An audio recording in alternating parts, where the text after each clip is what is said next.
नमस्कार सभी को हाथ जोड़ के मेरा प्यार। एक और नई वीडियो और एक और नई कहानी के साथ, कहानियों का सिलसिला चल रहा है आपको पता है।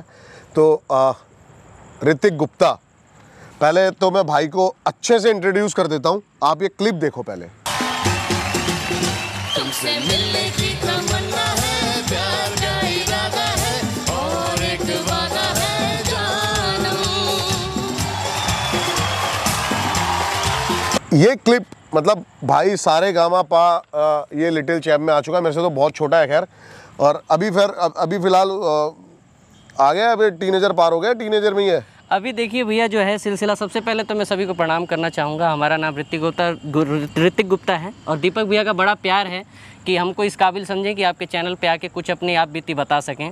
टीनेजर की बात नहीं भैया, मैं अभी तो बहुत बच्चा ही हूँ, बहुत ज़्यादा बच्चा हूँ आपके आगे। तो 18 साल अभी चल रहा है, 18 साल कंप्लीटेड हो गया, बस 18 हुआ ही है। नया नया एहसास चालू हुआ है और नए नए एहसास के साथ बड़ी अच्छी अच्छी जगह से आप रूबरू करा रहे हैं, जो कि मेरे को बहुत डर लग रहा है। आप बताइए, आप क्या कह रहे थे, आगे बताइए। ये कहानी भी एक, ये कह लो कि ऋतिक की सोफे पे बैठ के ही होने वाली थी। लेकिन ये अन्याय मेरे साथ क्यों हो रहा है, मेरे को बताओ। ये अन्याय देखिए, मैं पीछे कुछ नहीं दिख रहा ना। ये रात को आया हमारे पास, अगर दिन में आता तो जरूर हम मेरी एक एसी कैबिन में बैठ के इसको शूट करते। क्या करें। और तो मैंने कहा थोड़ी सी फील आनी चाहिए ना, तो हम एक हॉन्टेड प्लेस पे आए हैं जहाँ पर थोड़े से रूमर्स हैं। और आपने मेरी एक वीडियो देखी होगी जहाँ मैंने मोटो व्लॉगिंग करी थी, हॉरर मोटो व्लॉगिंग की। भाई एक हॉन्टेड प्लेस पे हम गोप्रो लगा के, एक्सप्लोर इंडिया के साथ मेरा कोलैब था आशीष के साथ, तो वो करा था। बहुत ही इंटरेस्टिंग और बहुत ही मज़ेदार, ये मेरा दावा रहेगा आपसे कि पूरी वीडियो देखना, स्किप मत करना, मज़ा आएगा। ऋतिक ने काफ़ी सारे रियलिटी शोज में काम करा हुआ है। हाँ, हुनरबाज, देश की शान करके इसी साल आया था। मिथुन दा, परिणीति चोपड़ा, करण जौहर, हाँ। और भारती और हर्ष भैया जिसके वो थे, एंकरिंग कर रहे थे उसके। हाँ, हाँ। और लिटिल चैम्प में तो आपने बड़ा प्यार दिया, उसका वीडियो बड़ा वायरल हुआ है, रश के कमर करके। छोटे दिल पे वो भाई मजा आ गया, मेरे रश के कमर तूने पहली नजर। हाँ, सुना दूं क्या एक लाइन? हाँ बिल्कुल बिल्कुल, ये तो मैं बोलने ही वाला था, सुना दे। ऐसे लहरा के तू रूबरू आ गई, कि ऐसे लहरा के तू रूबरू आ गई, धड़कन है बेतहाशा तड़पने लगी, तीर ऐसा लगा, दर्द ऐसा जगा, तीर ऐसा लगा, दर्द ऐसा जगा, चोट दिल पे वो खाई, मजा आ गया। वीडियो स्टार्ट करते हैं और वीडियो को शुरू करते हैं। हाँ बिल्कुल, आशा करते हैं कि डर ना लगे, क्योंकि देखो भैया, मैं तो सुना दूं, लेकिन आप मेरे को जगह ऐसे लेके आए हो ना कि मेरे को अपनी स्टोरी बताते मैं ही डर जाऊंगा, ऐसा मुझे लग रहा है ऐसा। लेकिन कोशिश करेंगे कि ना डरे। और आइए स्टोरी शुरू करते हैं।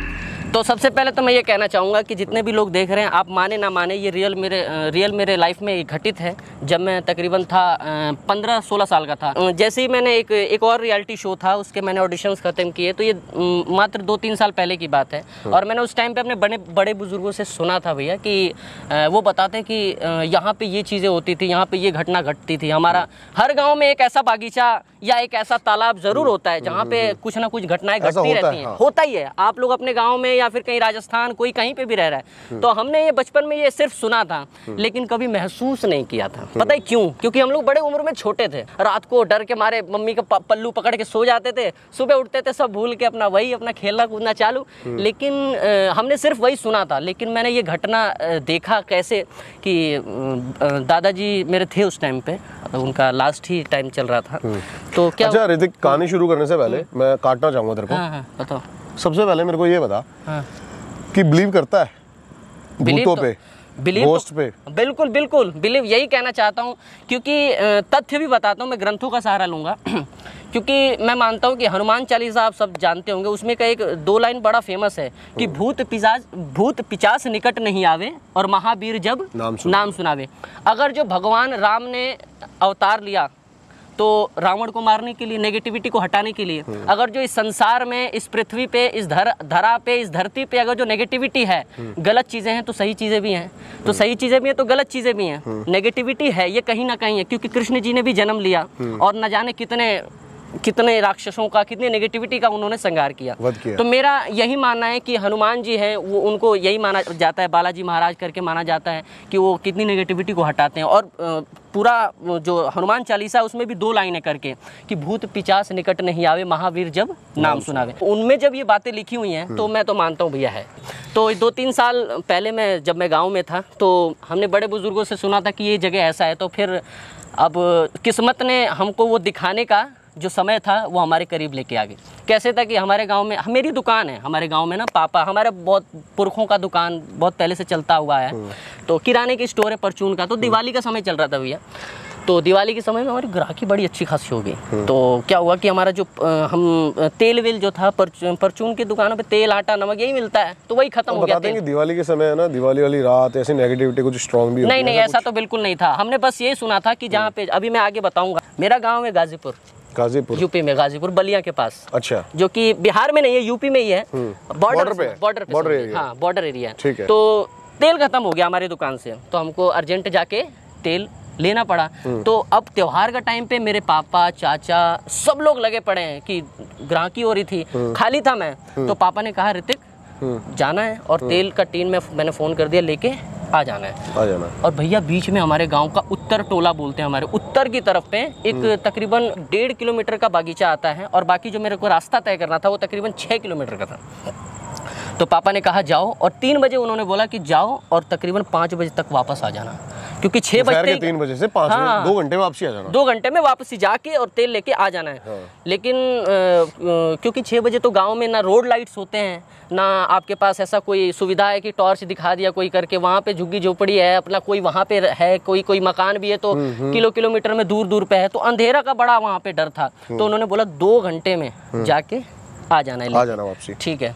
अब मैं निकल गया तो ऐसा लग रहा था, जैसे ही मैं निकला तो बागीचा आ गया, मैं बागीचे को क्रॉस कर रहा हूँ तो ऐसा लग रहा है वहाँ के पत्ते बोल रहे हैं मेरे को कि अभी जा तो रहे हो तुम। ऐसा देखिए मेरी फीलिंग है, मैं एक आर्टिस्ट हूँ, मैं एक सिंगर हूँ, तो मैं अपने में फीलिंग्स ले लेता हूँ, क्योंकि जब तक हम किसी गाने को जीते नहीं हैं तब तक हम उसको बयान नहीं कर पाएंगे। तो मेरा बयान करने का स्टाइल ही ऐसे है। तो मैं ऐसे जा रहा, तो मैं फील कर रहा था ऐसा कि सारे वहाँ के बगीचे के हर एक टहनी, हर एक पत्ता मुझसे कह रहा है कि अभी जा तो रहे हो, जल्दी आ जाना, नहीं तो देखना हालत खराब होने वाली है। ऐसा मैं सोच रहा था कि ऐसी हर एक पत्ती मुझसे कह रही है, और मैं साइकिल उठा के ये फुल जितना भी ताकत है उतना लेके निकल रहा हूँ। मैं क्रॉस कर दिया मैंने, जो कि बागीचा है, बागीचा क्रॉस करके पार गया। मैं अपना बाज़ार में गया, मैंने तेल लिया, तेल एक टीन का था, साइकिल था मेरे पीछे कैरियर पे, मैंने लोड किया, आने लग गया। और आते आते रास्ते में मुझे कुछ लोग मिल गए मेरे जानकार के, क्योंकि मैं दिल्ली रहने लग गया था और तकरीबन 6 महीने पे 4 महीने पे जाना आना होता था, और अब तो खैर 1.5 साल हो जाते नहीं जा पाता हूँ। लोगों का बड़ा प्यार आशीर्वाद मिलता है, वहाँ के जो भी लोग देख रहे हैं नमस्ते प्रणाम सभी को। तो वहाँ पे कुछ लोग मिल गए मुझे रास्ते में, और लोगों ने रोक लिया क्या कि ऋतिक कैसे हो, क्योंकि भैया चक्कर क्या होता है ना, जब अपने होते हैं ना तो उनको तो आप मना कर दोगे, अरे रुको यार मुझे टाइम नहीं है, बगीचा है, डर है, वहाँ पे कुछ अनहोनी ना घट जाए, मुझे निकलना है। लेकिन कोई गैर जब अपना बन जाता है ना, गैर जब आपके बारे में खुद की तरह सोचता है ना, तो आप उसको मना भी नहीं कर सकते, मना करना भी नहीं चाहिए, और ना मना कर पाया मैं। अब आप मेरे को ऐसे इतने प्यार से बोलोगे ऋतिक तूने खाना खाया, मैं बोलूँगा दीपक भैया ठीक हो ना, कोई दिक्कत तो नहीं है, तो एकदम से वो होगा ना कि अरे यार मेरा रिश्तेदार भी नहीं है ना, खून का रिश्ता है, बड़े प्यार से, तो आप ना चाहते हुए भी उनसे बात करने लग जाओ। तो मैंने बात करी, आप विश्वास नहीं करेंगे 5 मुझे वहीं बज गया। अच्छा, बात करते करते? हाँ, बात करते करते 5 मुझे वहीं बज गया, और मुझे निकलना है कहाँ, 5 बजे पहुँच जाना है। 5 तो बज गया, अब मैं कह रहा हूँ घड़ी देख रहा हूँ भैया 5 तो बज गया, कहा चलिए ठीक है भैया हम निकलते हैं करके निकले। वहाँ से निकले भैया, जा रहे हैं तकरीबन 1 किलोमीटर का, अब तो 6 किलोमीटर है अपना घर, 1.5 किलोमीटर का अपना बागीचा है। मैंने 3 किलोमीटर तय कर लिया, 1 किलोमीटर के बाद बागीचा आने वाला था। मैं 1 किलोमीटर दूर से दिख रहा हूँ, दूर से ही बागीचा मुझे दिख रहा है। और ऐसा मुझे फील हो रहा है कि यार उस बागीचे में जाऊं कि नहीं जाऊं, क्योंकि रात हो गया है। रात ऐसा ही जैसा है माहौल बिल्कुल ऐसा हो गया था। दूर दूर से किसी लालटेन की बत्ती जल रही है, कहीं किसी खलियान में कुछ है।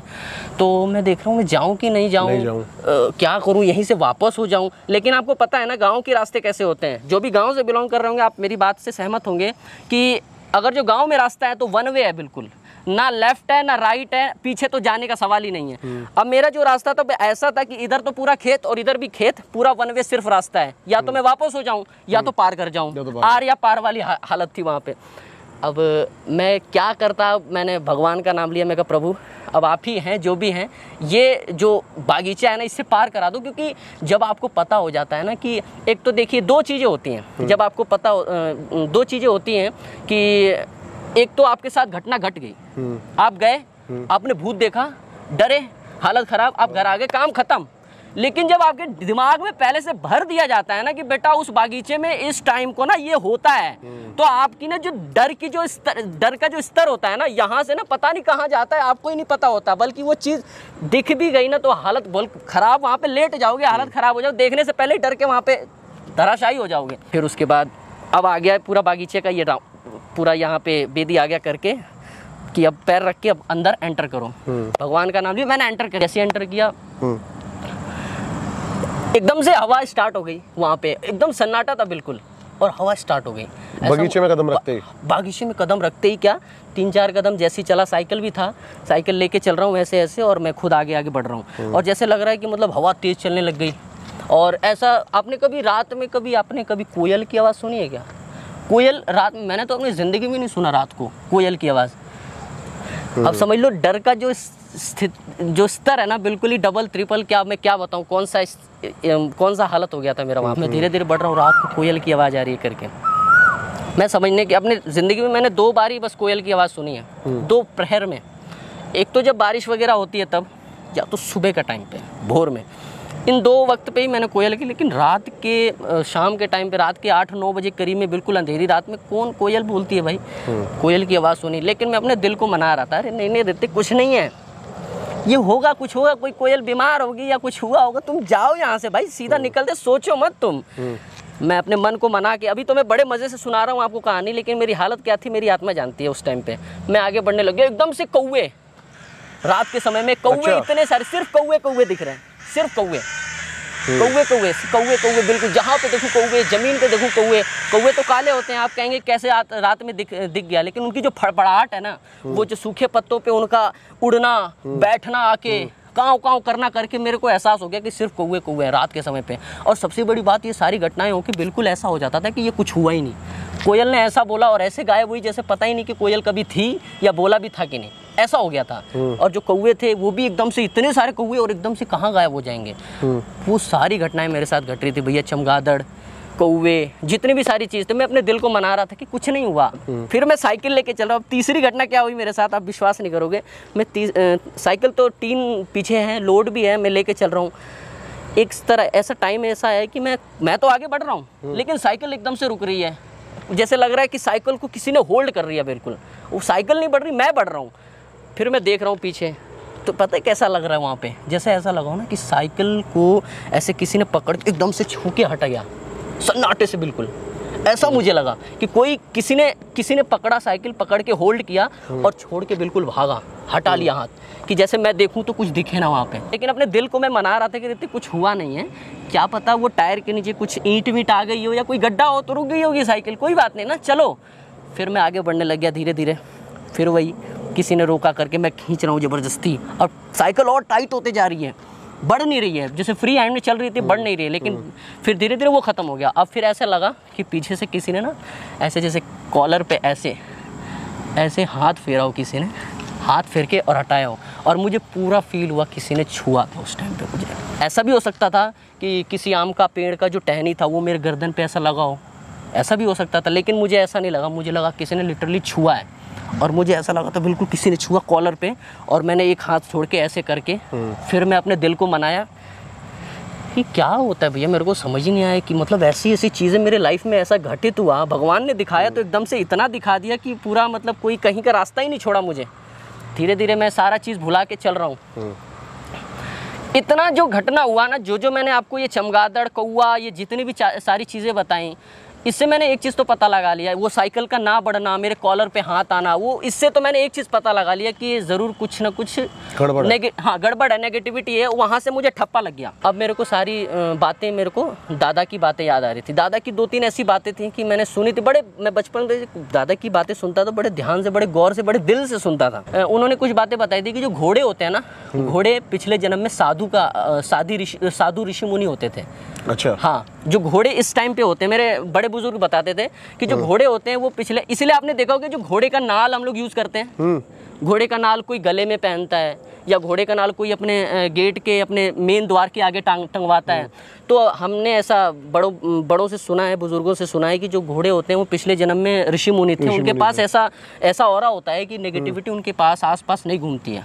और फिर कुछ चीज़ें हमने और सुनी थी कि अगर जो नेगेटिविटी है तो उनके टच में रहोगे ना तो कुछ नहीं हो सकता। दादाजी बताते थे कि इसमें जो घोड़े का बड़ा रोल होता था कि इसमें नेगेटिविटी उनके आसपास नहीं आ सकती। बड़े बड़े जो तांत्रिक होते हैं, पंडित होते हैं, घोड़े का नाल क्यों कहते हैं कि गले में पहनो, अंगूठी बनवा के पहनो, अपने मेन गेट के द्वार पे टंगाओ, नजर ना लगे। हाँ, नजर ना लगे तो उनमें नेगेटिविटी दूर रहे बेसिकली। हाँ, सही बात है।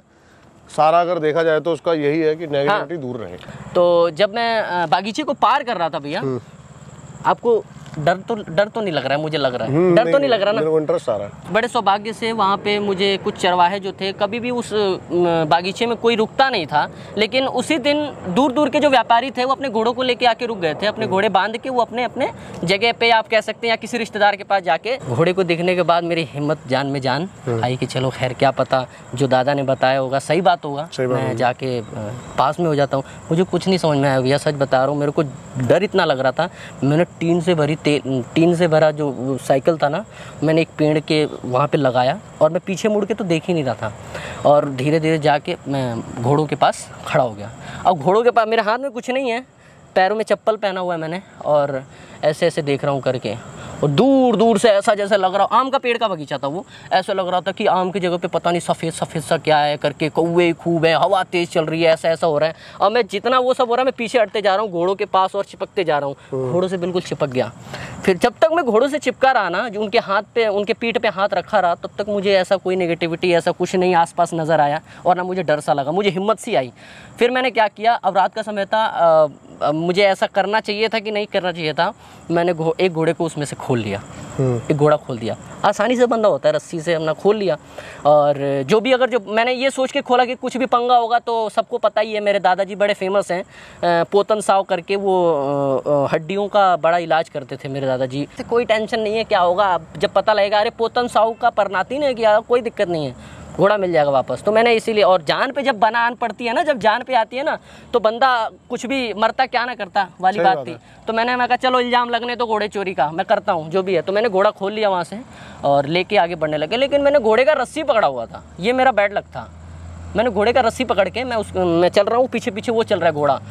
तो क्या हुआ कि मैं जब आगे आगे चल रहा हूँ, तो मुझे फिर से वो कॉलर पे ऐसे करना, और मैं पैर बढ़ा रहा हूँ, ऐसा लग रहा है कि मेरा पैर उठ नहीं रहा है करके, और ना मैं देख रहा हूँ तो